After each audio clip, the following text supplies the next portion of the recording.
जय Shri Krishna. Dear friends, आज की भाग दौड़ की जिंदगी में हर दूसरे आदमी से अगर पूछो तो वो परेशान है। और परेशानी की वजह क्या है? आदमी कहता है मैं परेशान हूं, कुछ समझ में नहीं आता कि क्या करूं, क्या करना है।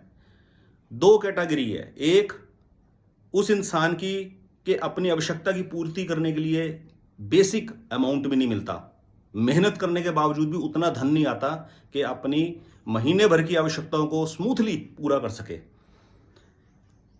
ये समस्या जब आदमी फेस करता तो उसके दिमाग में सीधी बात आती है, मेरे जन्म कुंडली के ग्रहों में कोई दोष तो नहीं है, कोई प्रॉब्लम तो नहीं है, और वो पाखंडी ज्योतिषियों के हाथ चढ़कर समय और पैसा बर्बाद करता है। दूसरी कैटेगरी है ऐसे व्यक्तियों की जिनके पास धन तो पर्याप्त है लेकिन वो तब भी संतुष्ट नहीं है। क्यों?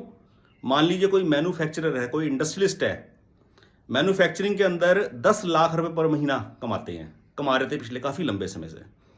कुछ टैक्सेशन, कुछ नीतियां, कुछ बाजार की आबोहवा ऐसी बदली कि अब प्रॉफिट रिड्यूस होकर 10 लाख से घटकर 2-3 लाख पर आ गया।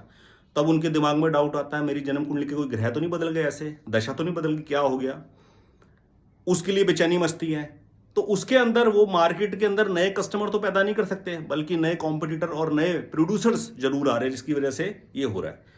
तो आदमी को अपनी समस्या का समाधान करने के लिए सिर्फ केवल जन्म कुंडली के ग्रह नहीं बदलने, जन्म कुंडली के ग्रहों का इलाज नहीं करना केवल। और ये जरूरी भी नहीं है कि हर प्रॉब्लम की जड़ आपकी जन्म कुंडली के ग्रह ही है।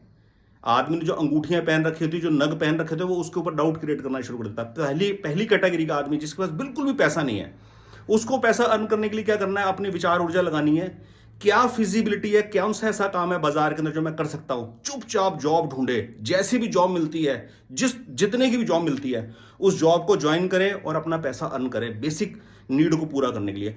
वहीं से उसी जॉब में से काम के रास्ते आगे खुलेंगे। दूसरी कैटेगरी मैन्युफैक्चरर, जिसका प्रॉफिट 10 लाख से घटकर 2-3-4 लाख रुपए ऊपर आ गया है। बाजार की स्थिति का मुआयना कर कर कोई नया इंटेलेक्टली कोई नया कॉन्सेप्ट सर्च करे बाजार के आबो हवा के हिसाब से, जिसकी डिमांड हो, और उसके बारे में वो सोचे। अपनी हर प्रॉब्लम के लिए सिर्फ और सिर्फ ग्रह नक्षत्रों को दोषी ना माने और हाथों की अंगूठियां बार बार फ्रिक्वेंटली बदलने से कुछ नहीं होता। अगर आपको एस्ट्रोलॉजी में बिलीव है, जेमस्टोन में बिलीव है, तो केवल जन्म कुंडली का रेक्टिफिकेशन लाइफ में एक ही बार होता है। जन्म कुंडली के अंदर आवश्यक ग्रह यदि शुभ भावों के ग्रह अशुभ भावों में बैठे हैं, अशुभ भावों के ग्रह शुभ भावों में बैठे हैं, तो ये मिस कॉम्बिनेशन जो होता है रास्ते के अंदर अड़चन पैदा करता है। उसका रेक्टिफिकेशन लाइफ में केवल एक ही बार किया जाता है। बहुत बहुत धन्यवाद। जय श्री कृष्ण।